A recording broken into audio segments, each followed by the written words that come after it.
पहला शमूएल 12 अध्याय 22 और 23 पढ़ूं आपके लिए। प्रभु तो अपने बड़े नाम के कारण अपनी प्रजा को न त्यागेगा, क्योंकि प्रभु ने तुम्हें अपनी इच्छा से ही अपनी प्रजा बनाया है। फिर यह मुझसे दूर हो कि मैं तुम्हारे लिए प्रार्थना करना छोड़कर प्रभु के विरोध पापी ठहरूं। मैं तुम्हें अच्छा और सीधा मार्ग दिखाता रहूंगा। यह चीज सैमुअल बोल रहा है इजराइलियों को। हालेलुया। इजरायली जो अपने जीवन में कई गलत स्टेप्स ले रहे थे, उनको समझ में नहीं आ रहा था कि वो क्या कर रहे हैं। लेकिन सैमुअल की आंखें खुली हुई थी, क्योंकि शमूएल प्रभु के साथ बैठने वाला व्यक्ति था। उसने कहा इजरायलियों से, तुम तो प्रभु की प्रजा हो, क्योंकि प्रभु ने चुना है तुमको प्रजा, और मैं तुम्हारे लिए प्रार्थना करूंगा। क्योंकि मैं अगर प्रार्थना नहीं करता हूं मतलब मैं पाप करता हूं।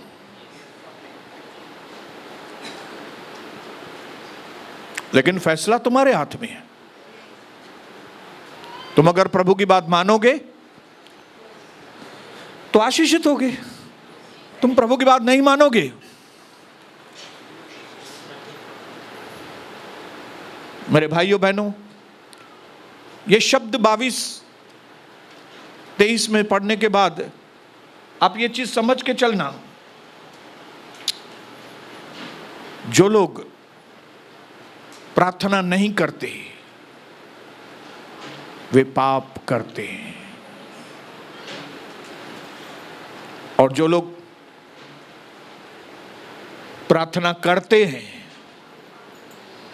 वे पाप नहीं करते। ये डायरेक्टली प्रोपोर्शन है। बोलो प्रोपोर्शन है, डायरेक्ट। हालेलुया। जिस गर्भ में प्रार्थनाएं नहीं है, ब्रदर चार्ल्स ने बताया कि वो गर्भ पाप की जननी होती है, जहां से परमेश्वर को आवाज नहीं जाती। घमंडी लोग प्रार्थना नहीं करते, मैं आपको बताऊं। और जो लोग प्रार्थना नहीं करते, प्रभु के साथ नहीं बैठते, परमेश्वर के साथ समय नहीं बिताते, वे पाप के ऊपर पाप करते हैं। वे पाप के ऊपर पाप करते हैं। लेकिन जैसे जैसे एक इंसान परमेश्वर के नजदीक आता है, अंधकार उससे दूर होता जाता है। जैसे जैसे एक व्यक्ति प्रार्थना में बढ़ता है,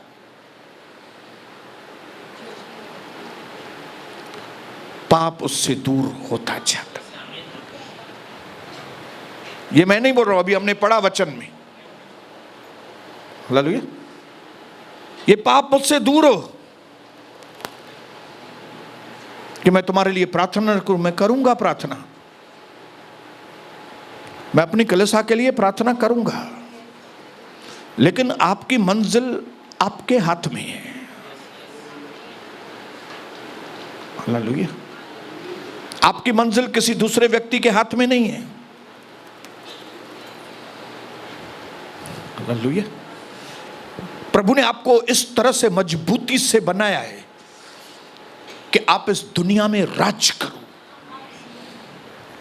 आप डोमिनियन, आप इस डोमेन के ऊपर प्रिंस बन के रहो। आप जिस क्षेत्र में रहते हो वो क्षेत्र आपके अंडर हो। इस तरह से परमेश्वर ने आपको बनाया है। हालेलुया। आपको शरीर दिया गया है और आपकी आत्मा शरीर के अंदर है। हालेलुया। ताकि आप आत्मा की ताकत से, आत्मा के बलबूते से प्रार्थना के फायदों से आप शारीरिक जीवन के ऊपर जय पा सको। Praise the Lord, hallelujah. मैं ये चीज बार बार बोलूंगा ताकि आपके दिमाग से ये चीज निकल जाए कि हम शरीर हैं। क्योंकि जब तक आपके दिमाग से ये बात निकलेगी नहीं कि मैं खाली शरीर हूं, तब तक आपके दिन बदलेंगे नहीं। आपके दिन तभी बदलेंगे जब आपको समझ में आ जाएगा, दिमाग में आ जाएगा कि मैं शरीर नहीं, मैं आत्मा हूं। हालेलुया। मेरी जो ओरिजिनल मैन्युफैक्चरिंग है वो आत्मा है। मेरा जो ओरिजिनल मकसद है प्रभु का बनाने का वो ये है कि मैं परमेश्वर के साथ जुड़ूं। ये ओरिजिनल मकसद है। प्रभु ने अपनी प्रजा को अपने लिए बनाया है, यहां के लिए नहीं बनाया। हालेलुया। जिस दिन से ये चीज मुझे समझ में आ गई, मेरा दुनिया की चीजों से इंटरेस्ट निकल गया। मैं ये चीज दिल से आपको बोलता हूं भाइयों बहनों, मैं इतना शौकीन होता था पहले, मेरे इतने शौक होते थे मेरी जिंदगी के, ये करूं वो करूं फलाना करूं ठीरा करूं, सारे शौक मेरे कचरे के डब्बे में चले गए हैं। पड़ा रहता हूं इस भवन में, प्रभु के चरणों में पड़ा रहता हूं। हालेलुया। क्योंकि मुझे समझ में आ गया कि मेरे जिंदगी के हर क्षेत्र के सब समस्याओं के, सब बातों के समाधान जो है, उनका सॉल्यूशन का नाम है प्रभु यीशु मसीह। अगर मुझे ये चीज नहीं समझ में आए कि यीशु मसीह मेरा सॉल्यूशन नहीं है, तो उससे अच्छा है तो मैं जाके अपने मस्त पुराने दोस्त रवि, कमलेश, उनके साथ जाके मैं एंजॉय करूं। मेरी पुरानी सहेलियां जूली, रीटा, मैरी, उससे अच्छा है तो मैं उनके साथ जाके घूमूं फिरूं। उससे तो अच्छा है तो मैं एंजॉयमेंट जाके करूं, दारू पीऊं, एंजॉय करूं जाके, सिगरेट पीऊं जाके। लेकिन क्योंकि मुझे समझ में आ गया ये बात, मुझे समझ में आ गई है। क्या बात समझ में आ गई है? कि मैं शरीर नहीं, मैं थोड़े दिन के लिए मैं इधर हूं, मैं थोड़े दिन के लिए हूं, मैं थोड़े सालों के लिए इस धरती पर हूं। हालेलुया। मेरा जो ओरिजिनल घर है वो स्वर्ग में है। मैं यहां ट्रैवलिंग करने के लिए आया हूं। ट्रैवलिंग को क्या बोलते हैं? मैं यहां पे कुछ सफर करने के लिए कुछ सालों के लिए आया हूं। मेरा घर जो है वो स्वर्ग में है।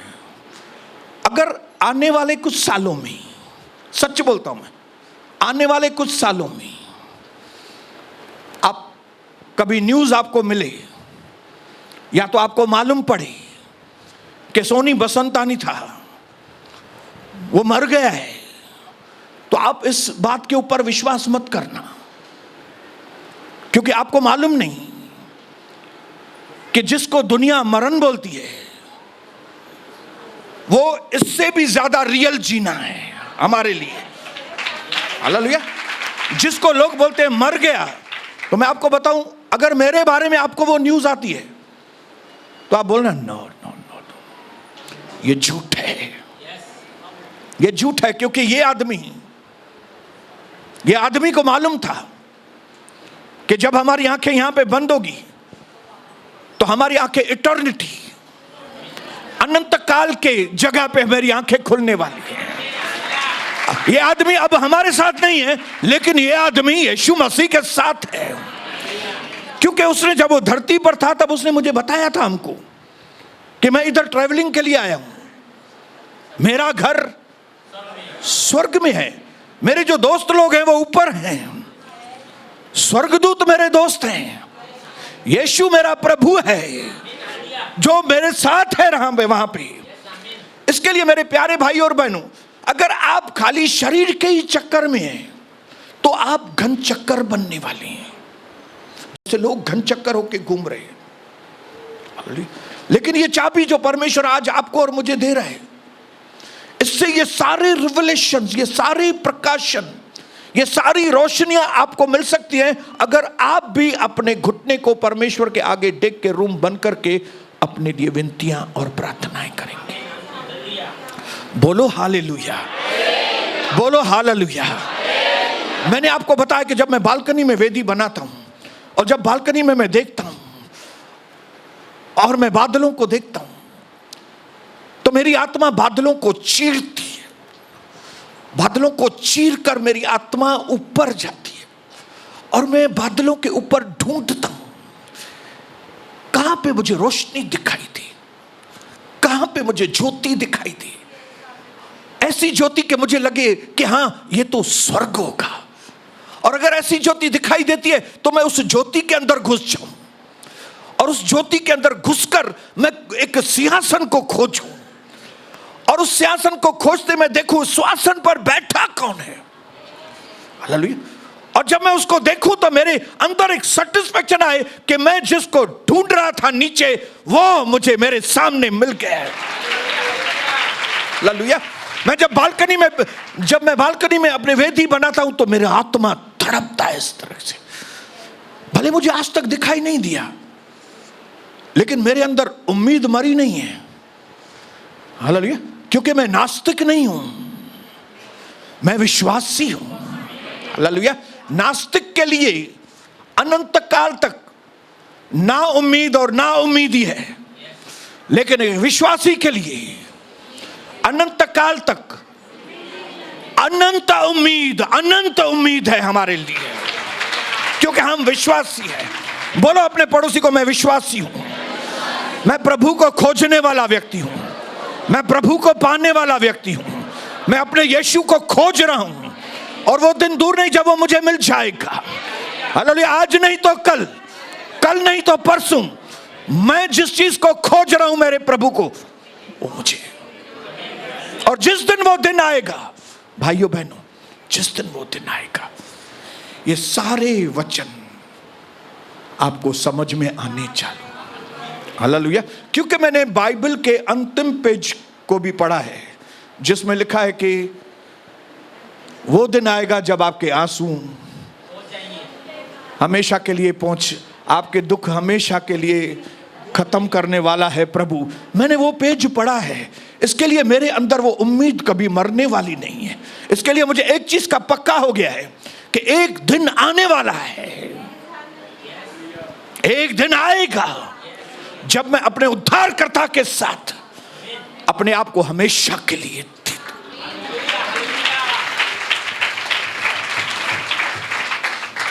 इसके लिए प्रभु के दास ने जैसे बताया था, मैंने आपको बताया कि वही लोग स्वर्ग में यीशु मसीह के साथ राज्य करेंगे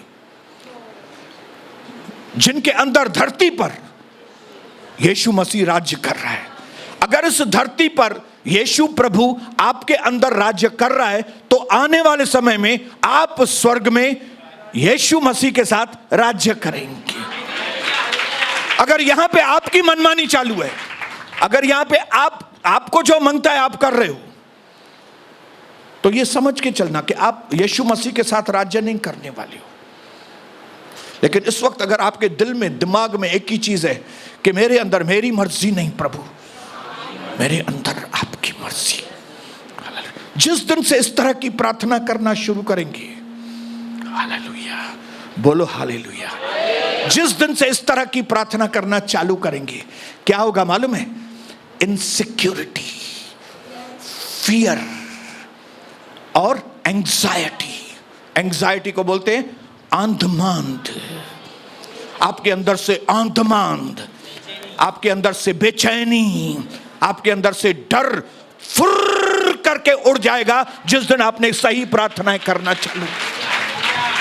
हालेलुया। प्रभु का दास जॉन वेस्ली कहता है, मेरे जीवन में एक भी ऐसा अनुभव नहीं है जिसमें 15 मिनट से ज्यादा मेरे अंदर आंधमान या तो डर को जगह मिले। क्योंकि जब कभी डर या आंधमान मेरी जिंदगी में मैंने महसूस किया, अगर उसके वाइब्रेशंस को मैंने महसूस किया, तो उसी वक्त तुरंत मैं अपने घुटने टेकता हूं और मैं परमेश्वर को धन्यवाद करता हूं और धन्यवाद करके प्रभु को कहता हूं, प्रभु मुझे मालूम है कि आज भी सारी दुनिया के ऊपर आपका ही राज्य चालू है और मेरे अंदर भी जो कुछ भी हो रहा है उसके मालिक भी आप ही हैं। और जब इस तरह से मैं विनती करता हूं, 15 मिनट से ज्यादा मेरे अंदर आंधमान 15 मिनट से ज्यादा मेरे अंदर डर जगह नहीं लेता, 15 मिनट के अंदर फुर्र हो जाता है।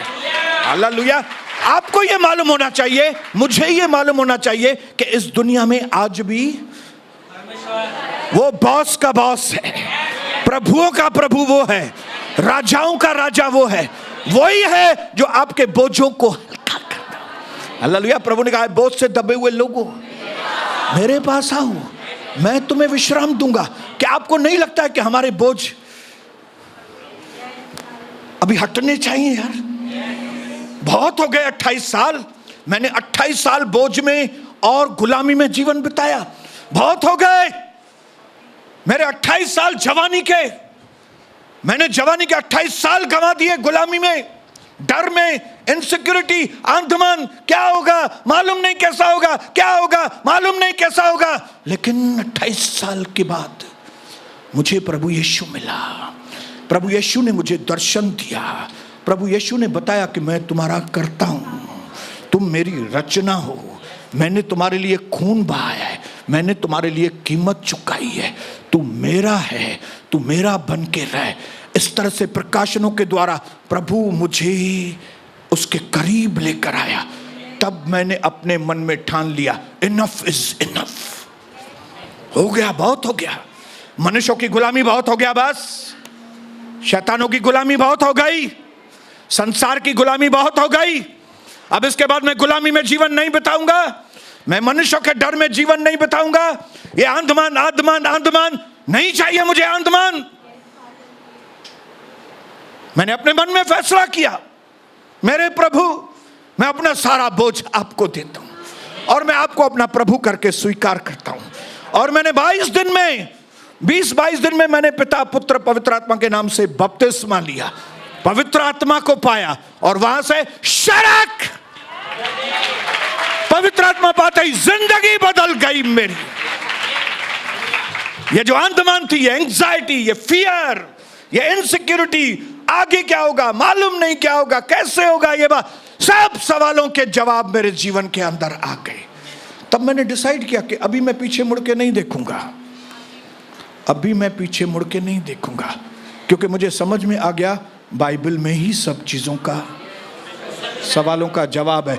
यीशु मसीह में ही सब सवालों का जवाब है, पवित्र आत्मा में ही सब हमारे सवालों का जवाब है। तो मैं दूसरी बातों की ओर कशिश क्यों हो जाऊं भाई, क्यों हो जाऊं? हालेलुया। अगर प्रभु ने आज मेरे जेब में भरपूर करके आत्मिक आशीषें दी हैं, तो अभी मैं दूसरी लो क्वालिटी की आशीषों को देखूं क्यों? पौलुस कहता है, मुझे मालूम है कि जिन चीजों को मैं पहले बहुत वैल्यू देता था, अब मुझे समझ में आ गया वो कचरा है। लोगों के पीछे भागना कचरा है, लोगों के पीछे दीवाना होना कचरा है। आपके दिमाग में यह बात बैठनी चाहिए कि आपको प्रभु ने कचरे में से बाहर निकाला है। हालेलुया। हमको जो उसने बेस्ट बनाया था, हमने शैतान के पीछे, लोगों के पीछे जाके हम जो बेस्ट थे, हमने अपने आप को वर्स्ट बना दिया और हम वर्स्ट बनकर, सबसे बेकार बनकर इस दुनिया में घूम रहे थे। तब प्रभु ने स्वर्ग से बेस्ट चीज हमारे लिए भेजी ताकि हम वो वर्स्ट को खरीद कर सके। हालेलुया। वो बेस्ट चीज और कोई नहीं, वो प्रभु यीशु मसीह है, वो प्रभु यीशु मसीह का खून है। उसके उस बेस्ट आने से हमारे जैसे वर्स्ट वापस बेस्ट हो गए। Praise the Lord. हालेलुया। मैं जो वर्स्ट था उसने मुझे बेस्ट बनाया, अभी मुझे वापस वर्स्ट नहीं बनना। नहीं भाई नहीं, मैं आपका गुलाम नहीं बनूंगा। नहीं ये दारू हो, दारू नहीं, चल दारू है टाइम पास, चल। अब जो दुनिया करती है वैसा नहीं करेंगे। हालेलुया। ये फैसले मेरे बहनों, मेरे भाइयों, सिर्फ वही ले सकते हैं जो अपने जीवन को प्रार्थना में देते हैं। Praise the Lord. हालेलुया। हम जिस सोसाइटी में रहते हैं, जिस समाज में रहते हैं, आप सबने अपने समाज को बहुत करीबी से देखा होगा, देखा है करीबी से। हालेलुया। इस सोसाइटी की, इस समाज की मैं एक खास बात बताता हूं आपको। ये समाज जो है ना, अपनी पूरी कोशिश करता है कि वो किसी के भी मन को न दुखाए, सिर्फ प्रभु को छोड़कर। फिर से बोलता हूं, ये समाज क्या करता है? जो सोसाइटी में रहते हैं वो इस तरह से व्यवहार करता है समाज में कि किसी का भी दिल नहीं दुखे, बस एक खाली प्रभु प्रभु प्रभु का भले दिल दुखे। लेकिन लोगों का दिल नहीं दुखना चाहिए। हालेलुया। किसी की दूसरे का समय चोरी नहीं करना है, खाली प्रभु के समय को चोरी करना। हालेलुया। धंधे का थोड़ा भी समय चोरी नहीं करना है, रिश्तेदारों का थोड़ा भी समय चोरी नहीं करना है, दूसरी दुनिया की बातों का थोड़ा भी समय चोरी कर, प्रभु का समय।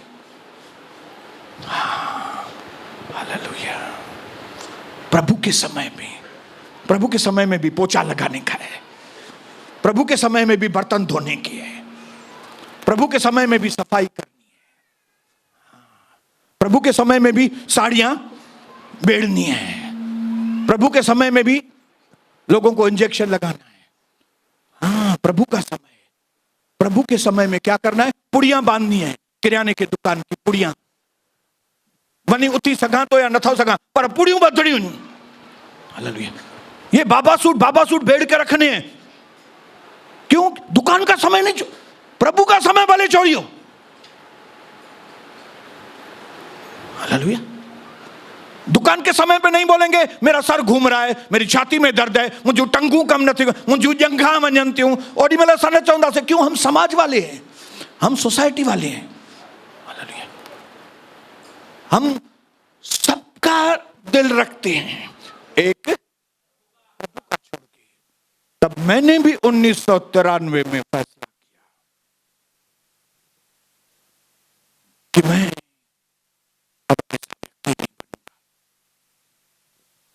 कैसे बनूंगा मालूम है? मैं बोलूंगा दूसरे सब भले नाराज हो जाएं, लेकिन मैं प्रभु को नाराज नहीं करूंगा।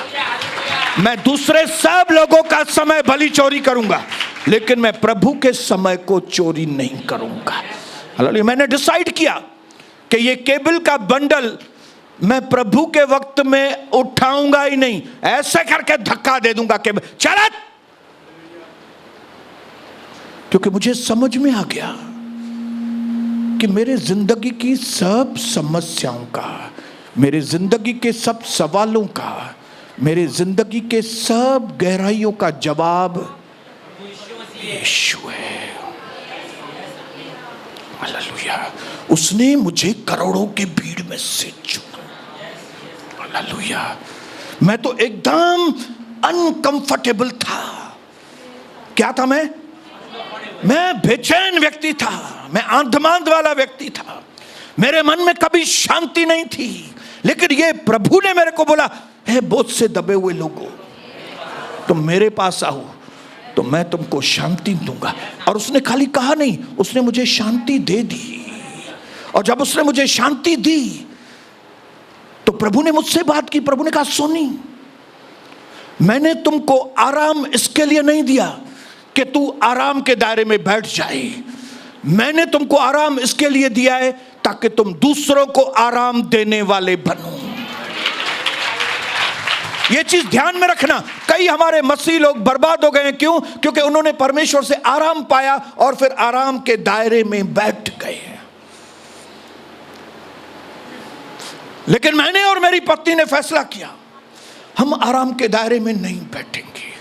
दोस्तों को छोड़ दिया, दारू दफा छोड़ दिया, रिश्तेदारों को छोड़ दिया, मां को छोड़ दिया, भाइयों बहनों को छोड़ दिया, लिपस्टिक छोड़ दी, फैशन करना छोड़ दिया, जापानी बाजार में घूमना फिरना छोड़ दिया, व्यर्थ टाइम गंवाना छोड़ दिया। क्योंकि समझ में आ गया कि प्रभु ने मुझे आराम इसके लिए नहीं दिया कि अब मैं आरामी बन जाऊं।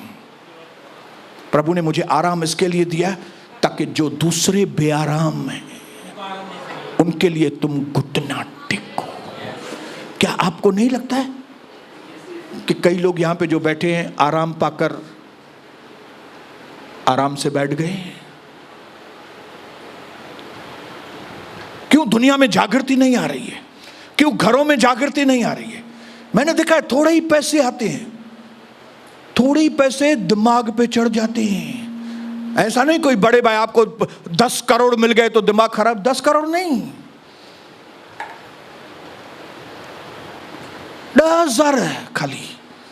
10,000 20,000 बेटी कमाना चालू किया या बेटे ने कमाना चालू किया, दिमाग मैं ही आया, मैं ही आया, मैं ही आया, मैं ही आया, मैं ऐसी हूं, मैं वैसा हूं, मैं फलाना हूं, मैं टीरा हूं।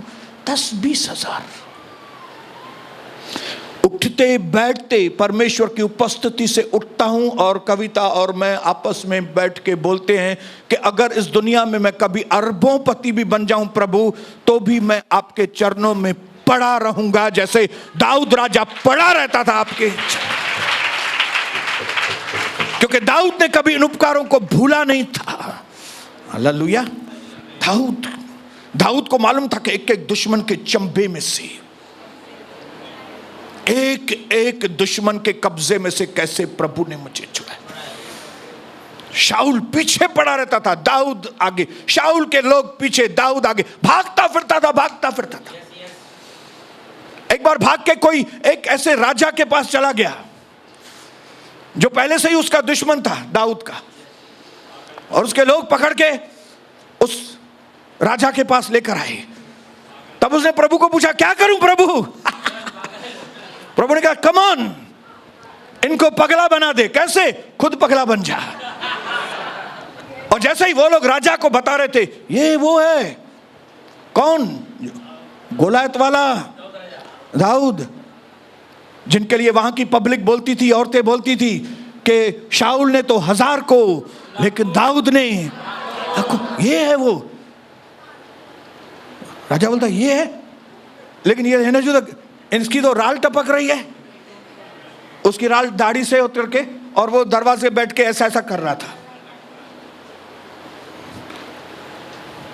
इसी अध्याय में 21, 1 शमूएल 21,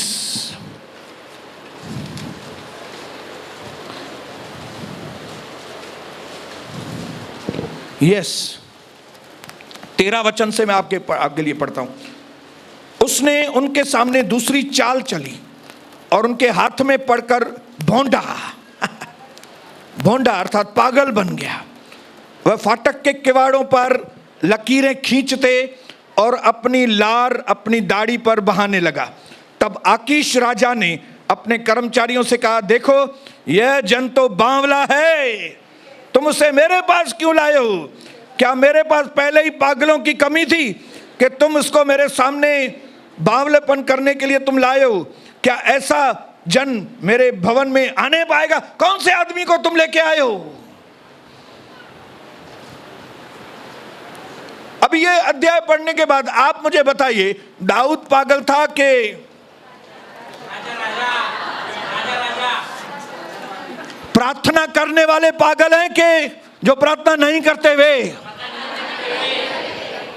जो प्रार्थना नहीं करते, मैं बताऊं, वो क्रेजी लोग हैं, पागल लोग हैं, सरफरे, दिमाग नहीं है उनको। क्योंकि उनको मालूम नहीं कि जब वो प्रार्थना में ध्यान नहीं दे रहे, हजारों लोग उनका शिकार करने के लिए आते हैं, आएंगे, और वो कई लोगों के हाथ का शिकार हो रहे हैं घर में। उनके घर में अशांति, झगड़े, मारामारी, काम नहीं हो रहा है, ये काम नहीं हो रहा है, वो उधर रुकावट, ये रुकावट, फलानी, ये बीमारी, ये तकलीफ। पागल बना के रखा है शैतान ने उनको। लोग दाऊद को पागल समझ रहे थे, लेकिन दाऊद, बोलिए बोलिए, कौन पागल था? प्रार्थना करने वाला व्यक्ति पागल है कि? अभी मुझे नहीं मालूम यहां पे कितने पागल लोग बैठे।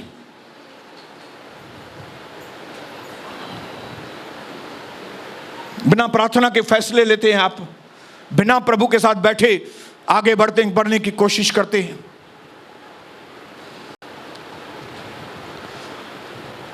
न प्रचार से आपके जीवन में जागृति आएगी, न शिक्षाओं से आपके जीवन में जागृति आएगी। आपके जीवन में अगर जागृति आएगी तो एक ही चीज के द्वारा आएगी, वो है आपके प्रार्थना के द्वारा। हालेलुया। अगर मेरे से आप पूछेंगे तो मैं आपको बताऊं कि मेरे जो गोल्डन ईयर्स हैं, कोई लोग बोलते हैं ना आपके गोल्डन ईयर्स कौन से हैं ब्रदर? कई लोगों से पूछते हैं आपके गोल्डन, तो बोलता है जब से मुझे वो कंपनी में जॉब मिला मेरा गोल्डन ईयर। इसका मतलब है अगर उस कंपनी में से जॉब छूट गई तो फिर कौन से ईयर चालू हो जाएंगे? हाँ? जब से मेरी शादी हुई मेरा गोल्डन ईयर, मेरे जो सुनहरे दिन चालू हो गए। और अगर पति ने सुना दी दो चार बातें, फिर भी आपके दिन सुनहरे दिन होंगे।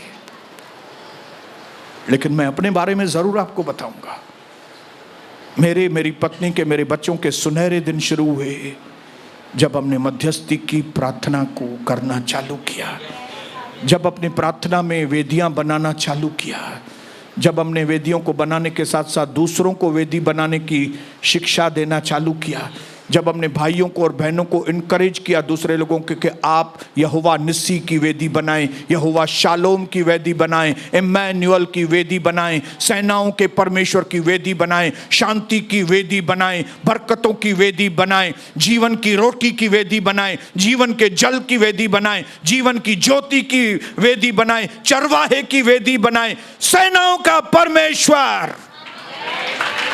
जिस दिन से हमने खुद ने वेदी बनाई और दूसरों को बनाने के लिए इनकरेज किया, हमारे सुनहरे साल, गोल्डन एज, हम इस वक्त उस गोल्डन ईयर्स में से गुजर रहे हैं।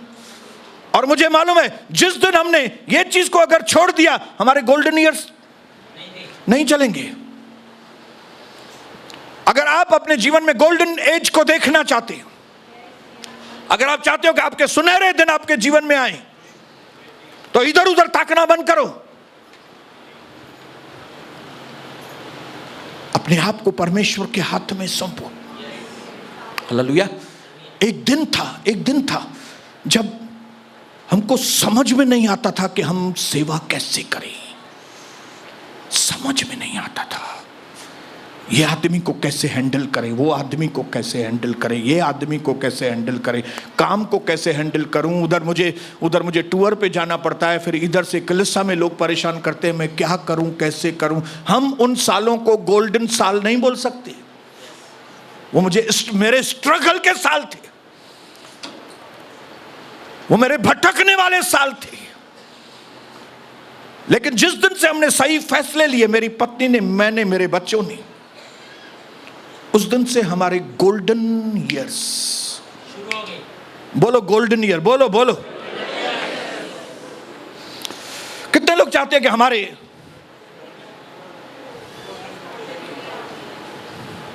गोल्डन ईयर्स चालू? तो इधर उधर आपके पास कितने भी पैसे आते हैं, पैसों को मत देखो। आपके घर में कितनी भी शांति आती है, आपके घर में कितनी भी बरकतें आती है, उनको मत निहारो। आपकी नजरें पहाड़ पर, मैं आंखें अपनी। हालेलुया। मैंने अपने जीवन में उस दिन भी मैंने आपको बताया, मैं अपने जीवन को कॉमन तरह से नहीं जीना चाहता। मैं अपने जीवन को साधारण तरह से नहीं जीना चाहता, क्योंकि मैं मरी हुई मछली नहीं, मैं यीशु मसीह में फिर से जन्म लिया हुआ एक प्रभु का चेला हूं मैं। हालेलुया। आप ये याद रखो कि आप मरी हुई मछली नहीं है। आप भले आते ऐसे हो जैसे मानो मरी हुई मछली है। कई लोगों की शक्ल देख के मुझे तरस आता है, बहुत गुस्सा भी आता है, तरस भी आता है कि हमारे परमेश्वर ने इतनी लागत इसके ऊपर की है। पवित्र आत्मा का इन्वेस्टमेंट हुआ है इसके ऊपर, वचन का इन्वेस्टमेंट हुआ है, कलीसिया का इन्वेस्टमेंट हुआ है, पास्टर का इन्वेस्टमेंट हुआ है इसके ऊपर, इतनी इन्वेस्टमेंट इसके ऊपर हुई है, लेकिन इसकी शक्ल, उसकी शक्ल हमेशा उतरी हुई है। गुस्सा भी आता है, दुख भी होता है, लेकिन फिर प्रभु कहता है घुटने टेको, अपना बोझ मुझे दे दो। और मैं ऐसे भाइयों के लिए, ऐसी बहनों के लिए मैं परमेश्वर को पुकारता हूं, और फिर कई जगह पे फिर मैं रिजल्ट्स भी देखता हूं, मैं नतीजे आना मैं देखता हूं कि उनकी शक्ल थोड़ी बदलनी चालू हो गई है, मेरे भाइयों की शक्ल बदलनी चालू हो गई है। और मैं जैसे प्रभु को प्रार्थना करता हूं कि प्रभु मुझे गवाहियों वाले लोग मिलाइए, तो प्रभु मुझे गवाहियों वाले लोग भी मिलाता है। आप पूछेंगे कौन से लोग हैं ब्रदर, तो मैं नहीं बताऊंगा। हाँ, हालेलुया।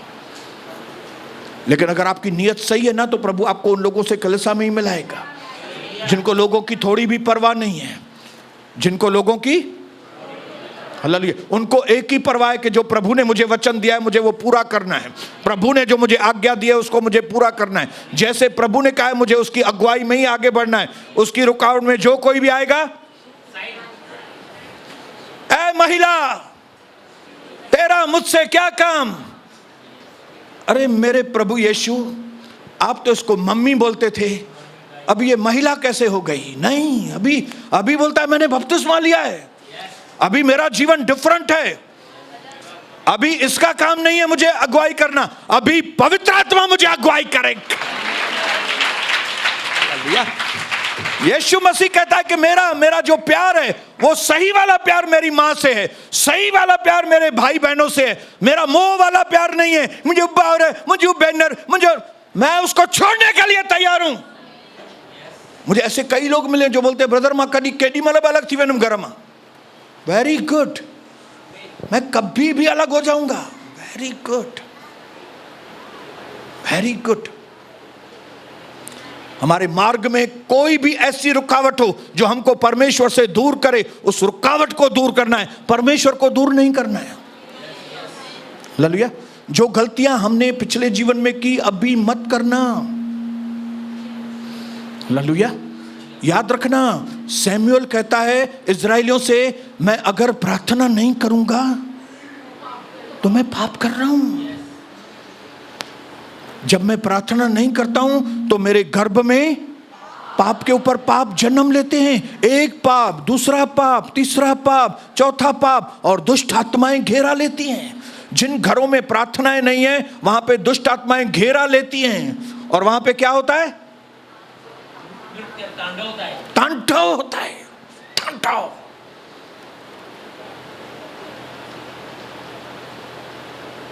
एक आखिरी चीज बोल के खत्म करूंगा। आखिरी चीज, इस चीज को आपको समझना पड़ेगा। लाइफ श्रिंक्स और expands in proportion to one's courage. एक व्यक्ति के अंदर कितनी हिम्मत है, उस हिम्मत के अनुसार या तो आपका जीवन सिकुड़ जाएगा या तो आपका जीवन फैल जाएगा। समझ रहे हैं बात को? कई लोगों का जीवन सिकुड़ गया है, सूख गए। मैंने कम से कम 3-4 बहनों को बोला है आप पहले वाले नहीं हैं, खत्म हो गए। मैंने कुछ भाइयों को भी बताया है, दम काने हैं, दम नहीं है, श्रिंक हो गए, दम निकल गया है। क्यों? करेज खत्म हो गया है, हिम्मत खत्म हो गई है। और हिम्मत क्यों खत्म हुई है? बोलिए, हिम्मत क्यों खत्म होती है? प्रार्थना खत्म होती है जब भी। और प्रार्थना कभी खत्म होती है? जब हम अपनी नजरों को कर्ता पर नहीं, अपने धंधे के ऊपर, अपने काम के ऊपर, पैसों के ऊपर, पगार कितनी मिलती है हमको, बहुत ज्यादा पगार कैसे मिले, इधर तो देखेंगे बाद में जाएंगे या नहीं जाएंगे। हिम्मत खत्म हो जाती है। और हिम्मत खत्म हुई नहीं, जीवन सिकुड़ना चालू हो जाता है, एक्सपांड नहीं होता है। लेकिन प्रभु के वो दास और दासियां जो शेर की तरह जीते हैं, जो प्रभु के आगे अपना जीवन देते, उसके सिंहासन के आगे देते हैं, मैं आपको बताऊं उनका जीवन ही शेरों के जैसा है। बाकी के, प्रभु थोड़े दिन के लिए मेमना था। बोलो कितने दिन के लिए? थोड़े दिन के लिए मेमना था, ज्यादा दिन मेमना नहीं था वो। उसके बाद से जो बदला, मृत्यु के ऊपर जय पाई और शेर बना, आज तक शेर ही है। हालेलुया। ठीक है, कोई बार थोड़ी देर हम लोग मेमने बन गए थे, लेकिन मैं ये प्रेफर करता हूं कि 364 दिन मेमना बने रहने के बजाय कम से कम एक दिन मैं शेर बनूं। हालेलुया। शेर बन के जीने में बात ही दूसरी है। जिस दिन आप प्रार्थना के द्वारा शेर वाला जीवन जिएंगे, आपका जीवन एक्सपैंड होगा, आपकी मिनिस्ट्री एक्सपैंड होगी, आपका धंधा एक्सपैंड हो जाएगा, आपकी इनकम बढ़ती जाएगी, आपका सब कुछ आशीषित हो जाएगा। आप जिस जमीन पर पांव रखेंगे वो जमीन आपकी हो जाएगी। दुश्मन एक दिशा से आएगा तो 7 दिशाओं से वो भागेगा। जिस भूमि पर आप पांव रखेंगे वो भूमि आपकी हो जाएगी। जाति जाति के लोग संपत्ति के तौर में प्रभु आपको दे देगा और देश देश आपके लिए निज भूमि के जैसा हो जाएगा। मिस्र का धन, कूश के व्यापार की कमाइयां और सबाई के लंबे चौड़े लोग दौड़ते हुए आपके पास आएंगे और कहेंगे हम आपकी कैसे मदद करें। यह क्यों होगा? क्योंकि आप शेर बन गए। ये शेर क्यों बने? क्योंकि आप अपना घुटना प्रभु के आगे टिकते हैं। क्यों टिकते हैं? क्योंकि आपको प्यार है परमेश्वर से। मेरा प्यार है प्रभु के साथ। I love you Jesus. मैं आपको छोड़ नहीं सकता प्रभु। मैं दुनिया छोड़ूंगा लेकिन मैं आपको नहीं छोड़ूंगा। अगर इस तरह के वाक्यात आप आपके जीवन में देखना चाहते हैं तो अभी मेमना मत बनो, अभी शेर बनो। और शेर बनने का बहुत आसान तरीका है।